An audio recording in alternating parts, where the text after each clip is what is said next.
So this sum is about Manohar, who's starting a business and he is dealing in textiles. So whenever you read the sum, please be careful to read and see what is the complete information about the problem is. Who is the person starting it and what is the type of business that he is dealing with. The main reason why I tell this is because you should know to differentiate between the type of goods which they are dealing with in the business and which are assets in the term properties of business. So this person is Manohar and he is dealing in textiles. So anything relating to textiles are goods, other than textiles are assets, that is properties, right? So we are going to give the journal entry for the particular problem. So the first one transaction which they have given is on March 1st, Manohar started business with cash, which is rupees 60,000. So first of all, as soon as you read, go to your account sheet and write out the title of the sum in the books of Manohar, journal entries as a heading, and the format of the journal entry, which is date, particulars, ledger folio, debit rupees and credit rupees. Next, we know that the first transaction is Manohar started business with cash, which is 60,000. So basically you have to recall the golden rules for double entry system, which is personal account debit the receiver, credit the giver, real account debit what comes in, credit what goes out, nominal account debit all expenses and losses, credit all incomes and gains. So once when you know what is personal, real and nominal, then it will be easy for you to do the sum, right? So, and on top of this, I have three basic rules to find the accounts which are involved in the transaction, which is first search for the name, search whether any name is given there in the transaction. So here if you see, we have a name which is Manohar, and next we are going to search for a property, any kind of property is involved in the transaction, and here we have cash involved, right? And lastly, if any income or expenses there, we don't have any kind of income or expense. They've said we've searched for a name which is Manohar and the property which is cash, right? So let's write it down, Manohar and cash. And now all these things are going to be done in the rough, or it is just for practice. The main part of the answer, your solution, is only your journal entries which we are going to write. So this is all mind work, or until you get the hang of it, you can write it down in your rough sheet and you can try it out, right? So we have Manohar and cash. Now we are going to see whether Manohar and cash are fitting into personal, real or nominal. So if we take Manohar, he's a person, so he goes into the personal account. Likewise, if we take cash, it's a property, therefore it will go into the real account. So once we have figured out whether it's personal or real, we are going to figure out whether according to the golden rule it's going to be the debit concept or the credit concept. So here if we see, first thing, Manohar started business with cash. So Manohar is a person who's giving the money. Therefore Manohar is giving, he's a giver. Then when you take cash account, cash is coming into the business, so it's coming in. So according to this, when you refer the golden rules, it is credit the giver, therefore Manohar is going to be credited and cash is going to be debited, because debit what comes in according to the real account rule. So Manohar is credit and cash is debit. So how are we going to write this in a journal entry? And when it comes to Manohar, it's not only his name as Manohar account, it is going to be the capital added onto it, because the person is giving money to start business. He is investing money into the business. For Manohar's capital account, we are going to write. So this is how the journal entry is going to appear. So where we have written out the format in your notebook, in that the first date column, you're going to write the date 2018 March 1st, or you can write it in the normal way as 1.3.2018. And as we already saw in the previous thing, that how the journal entry is being formed out of the two accounts. So cash is debited, cash account debtor to Manohar's capital account, and put the respective amounts in the particular column. So cash account debits, so 60,000 go into the debit column. Manohar's capital account is credited, therefore he's giver, so he's credited, therefore it goes to the credit column, 60,000.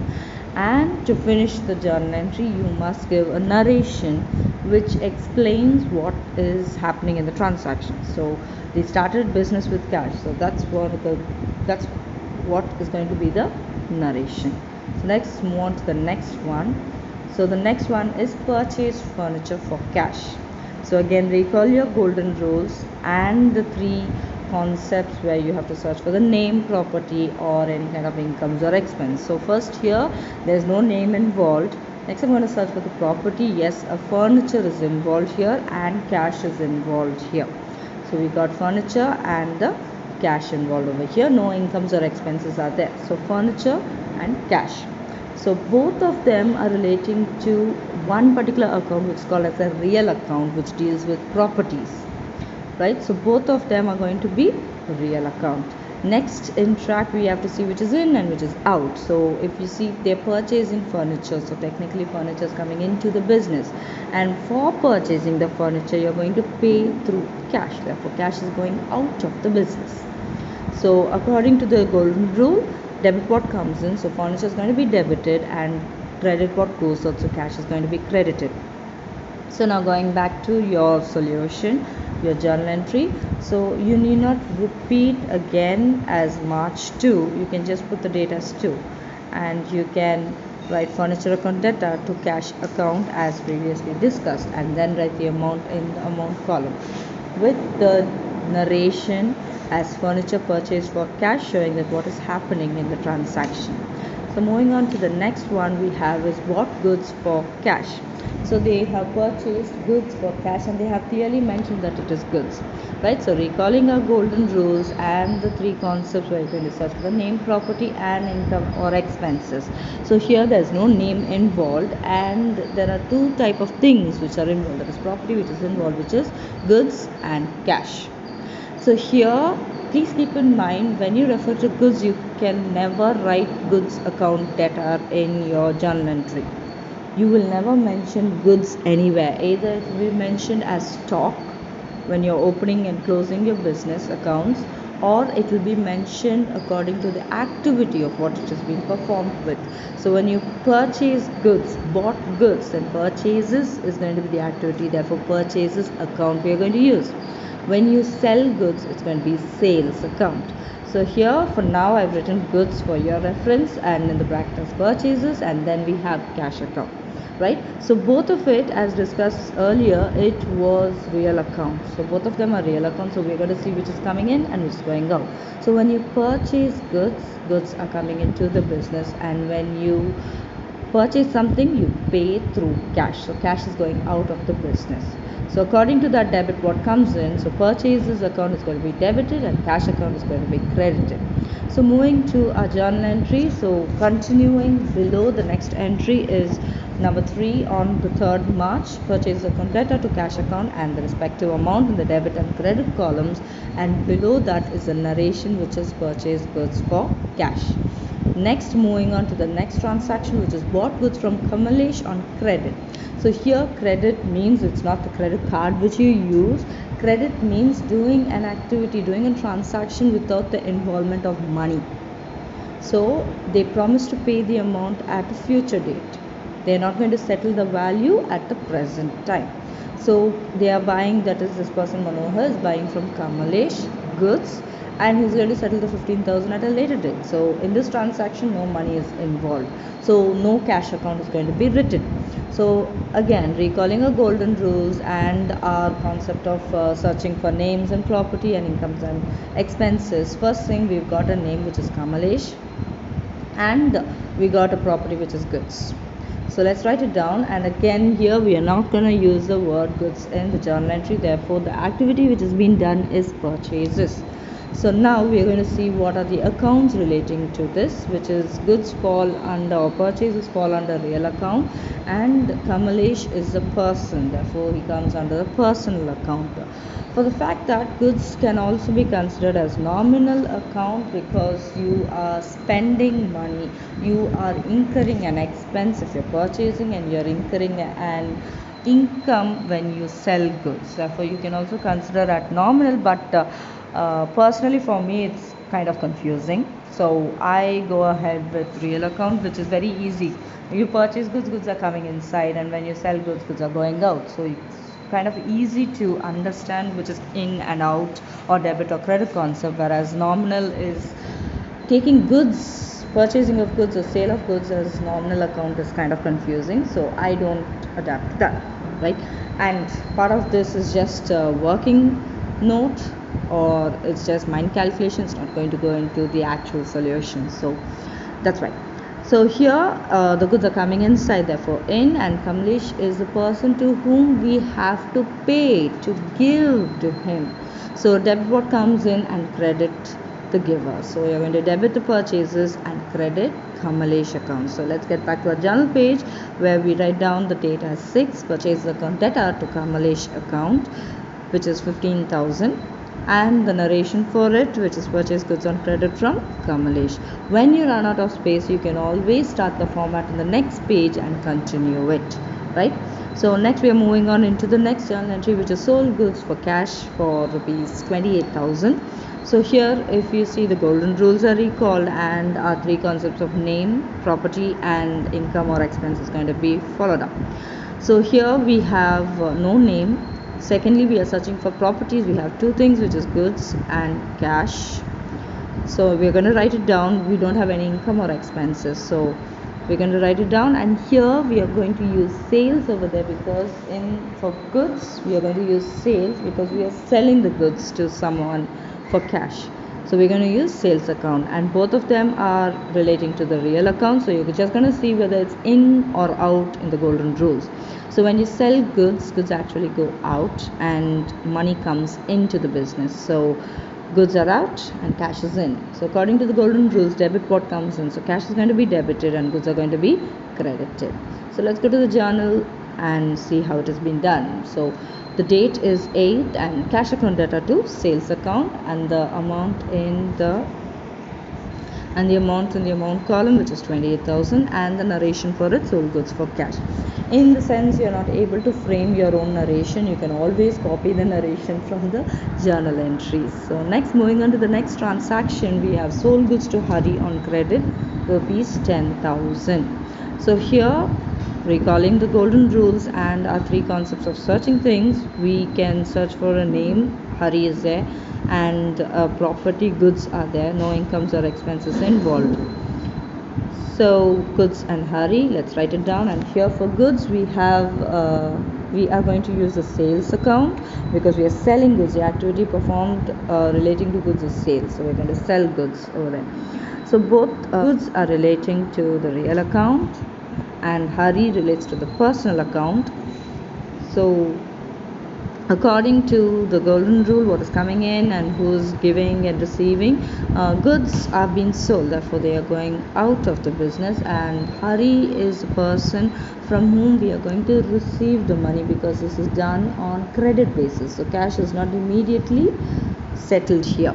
So goods are going out and we are going to receive from Hari. So debit the receiver, so Hari is going to be debited, and sales account is going to be credited. So let's go to the journal and see our journal entry. So date being 10th, the journal entry, Hari account debtor, debit the receiver, and to sales, credit what goes out. The amount 10,000 in the respective columns, and the narration for its sold goods to Hari on credit. Moving on to the next one is paid Kamalesh rupees 12,000. So you are paying Kamalesh.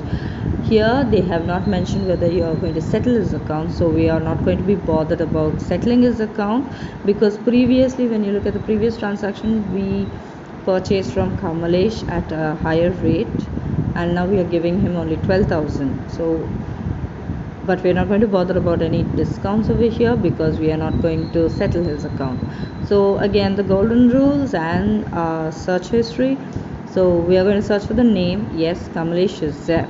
And the next account is slightly hidden here. You have to use your seventh sense to find out what is that account. That is a basic rule where how do you pay a person? You pay a person through cash, right? So cash is being hiding over there. So Kamlesh and cash. Okay, for the fact that they don't give things directly the transaction doesn't mean the account doesn't exist. You just have to use your common sense and think how do you pay that person, because here they have not mentioned that they have done any credit transaction. So Kamlesh falls into the personal account and cash falls into real account. So Kamlesh is a person who is receiving the money and cash is going out of the business. So debit the receiver and credit what goes out according to the golden rule. So moving on to the journal, the date being 14th, Kamlesh account debtor to cash account, the amount is 12,000 and the narration being just paid Kamlesh. If you want, you can emphasize and write it as paid Kamlesh by cash. Next transaction we have is paid rent. So this is also the same as Kamlesh. So here is recalling the golden rules and the search facts. Here there is no name and the property is hidden because basically you pay rent through cash. If it is a bank transaction, obviously they'll mention check or bank or credit card or debit card or something like that. Nothing is mentioned, therefore it's considered as cash. So cash is there, and rent especially is an income or an expense. It doesn't fall into any name or it doesn't fall into property. Name in the sense name of the person. So we have rent and cash. So rent is a nominal account because it's an expense and cash is real account. So according to the golden rule, in the nominal account rent is an expense, therefore expense and cash is going out. So debit the expenses and credit what goes out. So rent is going to be debited and cash is going to be credited. So in our journal, we write the date 18th and give the journal entry as rent account debtor to cash account, the amount being 500, and complete the journal entry with a narration paid rent. If you want, you can give it as paid rent by cash. Next we have is received from Hari. So previously we sold goods to Hari and now we are receiving money from him. So in this sense again, money is hiding. So recall the golden rules and the search facts. So there's the name of the person here, which is Hari, and cash is hiding. So Hari and cash. Hari represents a personal account and cash is a real account. So in the personal account, you are receiving from Hari. So Hari is the person who's giving it, and cash is coming into the business, right? So according to the golden rules, credit the giver and debit what comes in. So moving on to the journal entry, it's going to be cash account debtor to Hari account. The money as 8,000 and the narration being received from Hari. So next we have is withdrew cash for personal use, which is 4,000. So always keep in mind, when you have the term personal use in your transaction, the only term which must come to your mind is drawings. Personal use means withdrawing done by the proprietor. So again, the golden rules and the search. So we search for the name. There's no name of a person here. Property, cash is there, and the term personal use. So instead of the name, we are going to take personal use because the proprietor is a person who's going to withdraw things from the business.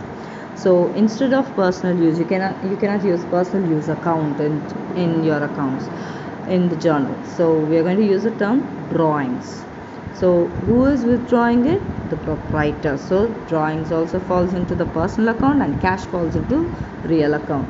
So the proprietor is receiving the cash, so he's on the receiver, and cash is going out of the business. So drawings account is a personal account, and the proprietor is going to be the person who's going to receive whatever he's withdrawing from the business, and cash is going out of the business because the cash is being paid by the business to the proprietor. So therefore cash is going out and drawings is the receiver.